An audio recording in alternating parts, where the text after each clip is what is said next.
ಏನು ಗುರುಗಳೇ ನಮಸ್ತೆ.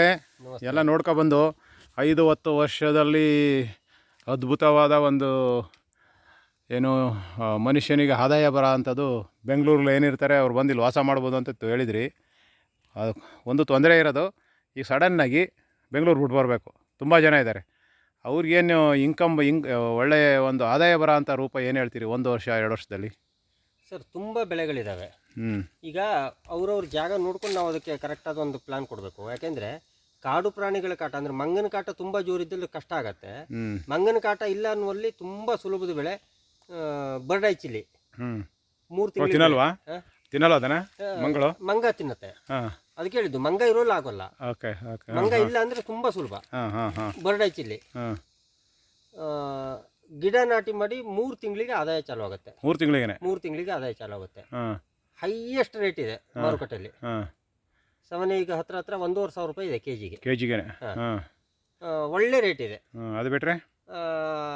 ಅದು ಬಿಟ್ಟರೆ ವೆಜಿಟೇಬಲ್ಸು, ತರಕಾರಿ ಹೆಂಗೆ ಗೊತ್ತಾ ಸರ್? ಈಗ ತೋಟ ಮಾಡಬೇಕು ಅಂತ ಬಂದಿರ್ತಾರೆ, ಅಡಿಕೆ ಗಿಡ ನೆಡ್ತಾರೆ.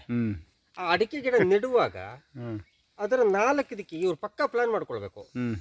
ಒಂದು ತರಕಾರಿ ಗಿಡ, ಟೊಮೆಟೊ ಗಿಡ, ಅಡಿಕೆ ಗಿಡ ನೆಡೋ ದಿವಸನೇ ನಾವು ಟೊಮೆಟೊ ಗಿಡನೂ ನೆಡಬೇಕು. ಟೊಮೆಟೊ ಗಿಡ 1 ತಿಂಗಳಿಗೆ ಕಾಯಿ ಶುರು ಆಗುತ್ತೆ. ಎಷ್ಟು ದಿವಸ ಕಾಯಿ ಕೊಡುತ್ತೆ ಅದು? 3 ತಿಂಗಳ ಕೊಡುತ್ತೆ. 2 ತಿಂಗಳ ಆಗ್ತಾ ಇದ್ದಂತೆ ಅದರ ಅಪೋಸಿಟ್ಟಿಗೆ ಇನ್ನೊಂದು ತರಕಾರಿ ಗಿಡ ನೆಡಬೇಕು.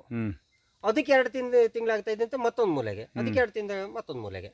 ಅಲ್ಲಿಗೆ ಇಡೀ ವರ್ಷ ನಿರಂತರವಾಗಿ ನಮಗೆ ವೆಜಿಟೇಬಲ್ಸ್ ದೊಡ್ಡ ಪ್ರಮಾಣದಲ್ಲಿ ಬರುತ್ತೆ, ಆದಾಯ ಆಗುತ್ತೆ.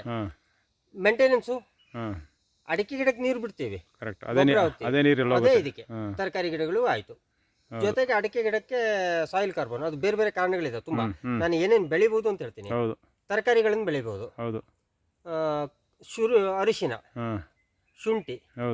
ಇಲ್ಲಿ ಏನು ಕೇಳಿದ್ರೆ ನಾನು ಹೇಳೋದು, ಶುಂಠಿಯನ್ನ ಕೆಮಿಕಲ್ ಬೇಸ್ಡ್ ಬೆಳೆದ್ರೆ 1 ಎಕರೆಗೆ ಒಂದು 20 ಟನ್ವರೆಗೆ ಬೆಳಿಬಹುದು. ನಾನು ಕೇಳಿರೋದು, ನಾನು ಬೆಳೆದಿಲ್ಲ ಸರ್. ನಮಗಷ್ಟು ಬೇಕಾಗೇ ಇಲ್ಲ. 10 ಕ್ವಿಂಟಲ್ ಬರಲಿ 1 ಎಕರೆಗೆ, ನಾವು ಏನು ಮಾಡೋದೇ ಬೇಡ. ಅದಕ್ಕೆ ಬೀಜ ಹಾಕೋದು ಒಂದೇ ಸಾರಿ ವರ್ಷ ಹಾರ್ವೆಸ್ಟಿಂಗ್. ಬೀಜ ಹಾಕಿದ ನಂತರ ಮಾಡೋ ವಿಧಾನ ಹೇಳ್ಕೊಡ್ತೀನಿ. ನಮ್ಗೆ 10 ಕ್ವಿಂಟಲ್ ಬರಲಿ, ಆದರೆ ನಿರಂತರ ಆದಾಯ ಆಯಿತು. ಭೂಮಿ ಹಾಳಾಗೋಲ್ಲ, ಯಾವ ರೋಗನೂ ಬೀಳಲ್ಲ. ಅದು ಬಿಟ್ರೆ ಅರಿಶಿನೂ ಅದೇ ತರ. ಮಾವಿನ ಶುಂಠಿನೂ ಬರುತ್ತೆ. ಒಂದು ಮಾರುಕಟ್ಟೆ ಸ್ಟಡಿ ಮಾಡ್ಕೊಂಡು ಮಾಡ್ಬೇಕು ಅದನ್ನ, ಅಂದ್ರೆ ಬೈಯರ್ಸನ್ನ ಗಟ್ಟಿ ಮಾಡ್ಕೊಂಡು ಮಾಡಬೇಕು. ಕಸ್ತೂರಿ ಅರಿಶಿನ ಬರುತ್ತೆ. ಅದ್ರ ಜೊತೆಗೆ ನಾವು ಲಿಂಬು ಏನು ಮಾಡ್ತಾರೆ, ದೀರ್ಘಾವಧಿ ಯೋಚನೆ ಇಟ್ಕೊಂಡು ಮಾಡ್ತಾರೆ. ಆ ರೀತಿ ಮಾಡಬಾರ್ದು. ನಾವು 3 ವರ್ಷದ ಯೋಚನೆ ಇಟ್ಕೊಂಡು 4 ವರ್ಷದ ಯೋಚನೆ ಇಟ್ಕೊಂಡು ಮಾಡ್ಬೇಕು. 4 ವರ್ಷಕ್ಕೆ ಅದನ್ನ ಕಡಿತೀವಿ ಅಂತಾನೆ. ಬಿಸಿಲಿರುತ್ತೆ, ಆಮೇಲೆ ನೆಲದ ಬಂದ್ಬಿಡುತ್ತೆ. ಸ್ವಲ್ಪ ಹತ್ತತ್ರ ಗಿಡ ಹಾಕೊಳ್ಳೋದು. ಸೀಬೆ ಗಿಡ ಬರುತ್ತೆ. ಸೀಬೆ ಗಿಡನು ನನಗನ್ಸೋ ಪ್ರಕಾರ ಒಂದು 3-4 ತಿಂಗಳಿಗೆ ಹಾರ್ವೆಸ್ಟ್ ಶುರು ಆಗುತ್ತೆ. ಗ್ರಾಫ್ಟೆಡ್ ತಂದು ಹಾಕಿದ್ರೆ ಹಾರ್ವೆಸ್ಟ್ ಶುರು ಆಗುತ್ತೆ. ಸೊ ಇದರಿಂದ ಹಿಂಗೆ ಮನುಷ್ಯ ಅಂದರೆ ಬಂದವರಿಗೆ ಒಂದು 25,000-50,000 ರೂಪಾಯಿ ಬರ್ಬೋದಾ? ಜೊತೆಗೆ ಒಂದು ಆಕಳು, ಒಂದು ಹಸು ಅಥವಾ 2 ಹಸು ಇದ್ರೆ ಅದರಿಂದಲೇ ಮನೆಗೂ ಆಯಿತು. ಸಾಧ್ಯವಾದರೆ ಬೇಕಾದ್ರೆ ಅವರು ಮಾರ್ಲಬಹುದು. ಜೊತೆಗೆ ನಮಗೆ ಬೇಕಾಗಿರೋ ಸಗಣಿಗಳನ್ನು ನಾವು ಅಲ್ಲೇ ರೆಡಿ ಮಾಡ್ತೀವಿ. ಸಗಣಿ, ಗಂಜಲ ಬೇಕೇ ಬೇಕು ಸರ್. ಕೃಷಿ ಮಾಡುವಾಗ ನಾವು ಸಗಣಿ ಅಥವಾ ಗಂಜಲ ಇಲ್ಲ ಅಂದ್ರೆ ಕೃಷಿಯಲ್ಲಿ ಗೆಲ್ಲೋಕೆ ಆಗೋದೇ ಇಲ್ಲ. ಸೊ ಸಾವಯವಕ್ಕೆ ಅದಾಗಿ ಅದು ಸೃಷ್ಟಿ ಆಗುತ್ತೆ. ಸೊ ನಿಮ್ಮ ಅದು ಮಾಡ್ತಾ ನಿಮ್ಮ ದೀರ್ಘಾವಧಿ ಬೆಳೆಗಳಿಗೆ ಈ ತರಕಾರಿ ಬೆಳೆದ ತಕ್ಷಣ ಅದಕ್ಕೊಂದು ಹೆಲ್ಪ್ ಆಗುತ್ತೆ. ಖಂಡಿತ.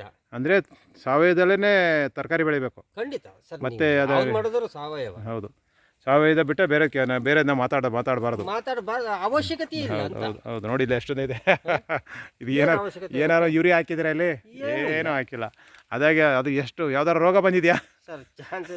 ಈ ಸರಿ ಎಲೆ ಚುಕ್ಕೆ ರೋಗ ಬಂದಿತ್ತು, ಅದಾಗೆ ಹೋಗುತ್ತೆ. ಅದು ವರ್ಷಕ್ಕೆ ಒಂದು ಯಾವ್ದಾರು ಒಂದು ಕ್ರಾಪ್ ನೇಚರ್ಗೆ ಬಿಡಬೇಕಾಗುತ್ತೆ. ವಿವಿಧವಾದ ಬೆಳೆಗಳನ್ನ ಬೆಳೆದಾಗ ಪ್ರಕೃತಿಗೆ 1-2 ಆಗುತ್ತೆ. ಅದರ ಮುಂದಿನ ವರ್ಷ ಅದು ಬೇರೆ ಬರುತ್ತೆ. ಸೊ ಮಾಡುವಾಗ ಪಕ್ಕಾ ಪ್ಲಾನ್ ಮಾಡ್ಕೊಳ್ಬೇಕು ಸರ್. ಒಂದು 50,000 ರೂಪಾಯಿ ದುಡಿಮೆ ಮಾಡ್ಬೋದು. 50 ಅಂತಲ್ಲ, ಒಂದು 35-40,000 ರೂಪಾಯಿ ದುಡಿಮೆಗೆ ತೊಂದರೆ ಆಗಲ್ಲ. ಸೊ ಬೆಂಗಳೂರಿಂದ ಬಂದು ಒಂದು ವರ್ಷದಲ್ಲಿ ಅವ್ರ ಆದಾಯವನ್ನು ಬೆಂಗಳೂರಲ್ಲಿ ಏನು ಬರ್ತಿತ್ತು ಅದು ಸೃಷ್ಟಿ ಮಾಡ್ಕೋಬೋದು. ಒಂದು 30-35,000 ರೂಪಾಯಿ ಆದಾಯ ಮಾಡ್ಕೊಳ್ಬೋದು ತಿಂಗಳ. ಆದರೆ ಅವರು 5 ವರ್ಷದ ನಂತರ ಬೆಂಗಳೂರಲ್ಲಿ ಸಿಗೋ ಚಾನ್ಸೇ ಇಲ್ಲ ಸರ್ ಆದಾಯ. ಹೌದು, ಈಗ ಐ ಟಿ ಕಂಪ್ನಿಲಿ ಏನು ಸಿಗುತ್ತೆ ಅದಿಲ್ಲಿ ಸಿಗುತ್ತೆ.